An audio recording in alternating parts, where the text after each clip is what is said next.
నమస్తే. జమ్మూ కాశ్మీర్లో మళ్ళీ 1990 నాటి పరిస్థితులను తిరిగి రావడానికి ప్రయత్నాలు జరుగుతున్నాయంటే అవుననే సమాధానాలే వస్తూ ఉన్నాయి. తాజాగా అక్కడి రాజకీయ నాయకులు అటు లెఫ్టిస్ట్ మీడియా కూడా దీనికి ప్రయత్నాలు ప్రారంభించాయంటే అవుననే సమాధానాలు వినిపిస్తున్నాయి. తాజాగా శ్రీనగర్కు చెందిన ఎంపీ రుహల్లా మెహదీ ది వైర్ అనే వెబ్ పోర్టల్కు సంచలన ఇంటర్వ్యూ ఇచ్చారు. అందులో కొన్ని కీలక వ్యాఖ్యలు అయితే చేశారు. ఇవన్నీ ఒకసారి మనం క్రోడీకరిస్తే ఇది నిజమేనేమో అనే అనుమానాలు అయితే దారితీస్తున్నాయి. ఆర్టికల్ 370 తొలగించిన తర్వాత ప్రజల్లో వ్యతిరేకత రాలేదు కాబట్టి ఇది సక్సెస్ఫుల్ అయిందని కేంద్రం భావిస్తుంటే అది పొరపాటే అని ఆయన చెప్పారు. 1953లో కూడా నాటి కేంద్ర ప్రభుత్వం అంటే అప్పట్లో కాంగ్రెసే ప్రభుత్వంలో ఉండేది.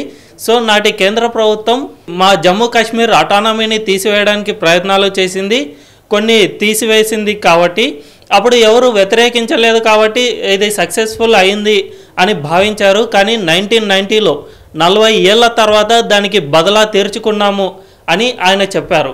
అంటే ప్రస్తుతం ఆర్టికల్ 370లో కూడా దీన్ని తొలగించినంత మాత్రాన కేంద్ర ప్రభుత్వం అక్కడ ప్రశాంతమైన వాతావరణం ఏర్పడింది కాబట్టి అంతా సజావుగానే సాగుతుంది అని భావిస్తే అది పొరపాటే అవుతుంది. దీనికి ఎప్పుడైనా బదలా తీర్చుకునే అవకాశం ఉంది అనే వ్యాఖ్యలు అయితే చేశారు. అసలు 1953లో ఏం జరిగింది ఓసారి చూద్దాం. అంటే స్వతంత్రానికి ముందు వరకు జమ్మూ కాశ్మీర్ స్వతంత్ర రాజ్యంగా ఉండేది. అప్పట్లో రాజా హరిసింగ్ ఈ ప్రాంతాన్ని పరిపాలించేవారు. స్వతంత్రం వచ్చిన తర్వాత కాశ్మీర్ను భారత్లో విలీనం చేసుకోండి అంటే నాటి ప్రధాని నెహ్రూ దీన్ని అంత త్వరగా ఒప్పుకోలేదు. ఈ విషయాన్ని ఐక్యరాజ్య సమితికి తీసుకువెళ్ళడం, ఆ తర్వాత అప్పటికే పాకిస్తాన్ దాదాపు 50% భూభాగాన్ని ఆక్రమించుకోవడం. సో దీన్ని ముందుగానే అలర్ట్ అయి మన భారత ఉప ప్రధాని సర్దార్ వల్లభాయ్ పటేల్ దీన్ని పూర్తిగా భారత్లో విలీనం చేసుకోవడం జరిగింది. అయితే అప్పటికి కాశ్మీర్ భారత్లో విలీనం అయినప్పటికీ అక్కడి పూర్తి అధికారాలు భారత్కు ఉండేవి కావు. కొద్ది వరకు మాత్రమే పరిమితమైన అధికారాలు మాత్రమే ఉండేవి. అదేవిధంగా ఆర్టికల్ 370 చాలా వరకు జమ్మూ కాశ్మీర్కు స్వతంత్ర ప్రతిపత్తిని అందించింది. అయితే తర్వాతి కాలంలో ఇది పూర్తిగా వదిలేసే చాలా విపరిణామాలకు దారితీస్తుందని తర్వాతి కాలంలో కేంద్ర ప్రభుత్వం భావించి మెల్లిమెల్లిగా అంటే ఒక్కో ఏడాది కొన్ని అధికారాలను కేంద్రం చేతిలోకి తీసుకోవడం జరిగింది. ఇది ఓసారి పరిశీలిద్దాం. 1953 నుంచి 1975 మధ్యలో దాదాపు 13 సార్లు ఈ అధికారాలను విడతల వారీగా కేంద్ర ప్రభుత్వం తన ఆధీనంలో ఉంచుకుంది. 1954లో customs, central excise, civil aviation, post and telegraphs కేంద్రం తన ఆధీనంలో ఉంచుకుంది. 1958లో మరోసారి దీన్ని సవరించారు. ఐఏఎస్, ఐపీఎస్ వ్యవస్థను జమ్మూ కాశ్మీర్లో ఇంట్రడ్యూస్ చేశారు. అదే సమయంలో కంప్ట్రోలర్ అండ్ ఆడిటర్ జనరల్ కాగ్ను కూడా జమ్మూ కాశ్మీర్లో ఎక్స్టెండ్ చేశారు. ఇక 1959లో సెనస్ అంటే జనగణన జమ్మూ కాశ్మీర్లో చేశారు. అదే సమయంలో 1960లో జమ్మూ కాశ్మీర్ను సుప్రీంకోర్టు ఆధీనంలోకి తీసుకువచ్చారు. ఇక 1964లో ఆర్టికల్స్ 356 అండ్ 357ను జమ్మూ కాశ్మీర్లో ఇంప్లిమెంట్ చేశారు.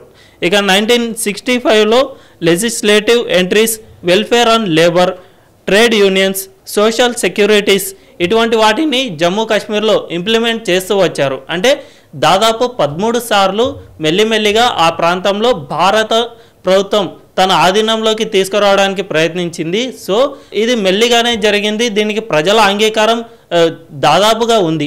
అయితే దీన్ని శ్రీనగర్ ఎంపీ ఎలా ట్విస్ట్ చేశారంటే కేంద్ర ప్రభుత్వం తన ఆధీనంలో ఉంచుకోవడానికి అసలు అటు కాశ్మీర్ ప్రజల అంగీకారమే లేదని, దీన్ని కేంద్ర ప్రభుత్వం బలవంతంగా తీసుకోవడం వల్లనే తర్వాత 1990లో ప్రజల నుంచి తిరుగుబాటు వచ్చిందని చెప్పారు. అదే సమయంలో కాశ్మీర్లో 1990లో హిందూ పండిట్లను ఊచకోత కోసి ఏదైతే మసీదుల్లోనే ఇక్కడ ప్రాంతాలను వదిలి వెళ్ళండి లేదా చనిపోండి అనే సందేశాలు వచ్చినా కూడా దాన్ని కేవలం ఒక ప్రమాదంగా మాత్రమే చూడాలి అని శ్రీనగర్ ఎంపీ చెప్పడంతో అసలు అతని మైండ్ సెట్ ఎలా ఉందో మనం అర్థం చేసుకోవచ్చు. అది ఉగ్రవాదులు దాన్ని పూర్తిగా తమ ఆధీనంలో ఉంచుకోవడానికే పండిట్లను ఊచకోత కోసి అక్కడి నుండి తరిమి కొట్టినా కూడా ఒక పథకం ప్రకారం ఇది జరిగినా కూడా శ్రీనగర్ ఎంపీ దీన్ని కేవలం ప్రమాదంగానే భావించాలి అని చెప్పడంతో అతని మైండ్ సెట్ ఎలా ఉందో మనం అర్థం చేసుకోవాలి. అతను నేషనల్ కాన్ఫరెన్స్ పార్టీ తరపున గెలుపొందారు. ఈ పార్టీకి ఇటు కాంగ్రెస్కు గతంలో ఇండి కూటమిలో భాగంగానే ఈ రెండు పార్టీలు ఉన్నాయి. కాబట్టి కాంగ్రెస్ కూడా దీనిపై సమాధానం చెప్పాల్సిన అవసరం ఉంది. 1990లో జరిగింది కేవలం ప్రమాదం మాత్రమేనా, లేదా అది ఉగ్రవాద చర్య అని కాంగ్రెస్ భావిస్తుందా? దీనిపై స్పష్టమైన సమాధానం ఇవ్వాలి. అదేవిధంగా శ్రీనగర్ ఎంపీ చేసిన వ్యాఖ్యలకు కూడా కాంగ్రెస్ తన సమాధానం ఏంటో స్పష్టం చేయాల్సిన అవసరం ఎంతైనా ఉంది. ఈ వీడియో మీకు నచ్చినట్టయితే లైక్ చేయండి, 10 మందికి షేర్ చేయండి. అలాగే కామెంట్ల రూపంలో మీ అభిప్రాయాలను మాతో పంచుకోండి. Nationalist hub group of channels ను సబ్స్క్రైబ్ చేసుకుని తెలుగునాట జాతీయవాద జర్నలిజాన్ని ప్రోత్సహించండి. ఈ వీడియో కింద ఉన్న బెల్ ఐకాన్ పై క్లిక్ చేయడం మర్చిపోవద్దు.